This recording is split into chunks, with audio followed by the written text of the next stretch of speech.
ஏதோ உன்னை காப்பாத்தி விடலான்னு பார்த்தா ஓவரா பண்ணிட்டு இருக்கியாடா ராஸ்கல். அந்த அப்பாஜி டீமையும் எங்களையும் பகைச்சுக்கிட்டு இந்த ஊர்ல நிம்மதியா வாழ்ந்துருவியா நீ? அதானே. காலையில நீ பார்த்தது அப்பாஜியோட பேரன் ஆரோன இல்லடா, பைபாஸ் நியூட்டன. தேவயானே சார், அரைக்கிற மிளகாய் அவன் முகத்துல தேய், அப்ப தானா வழிக்கு வருவான்.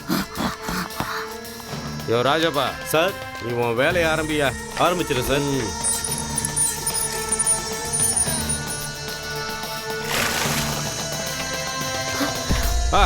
ஆமா, நீ இன்னும் போல?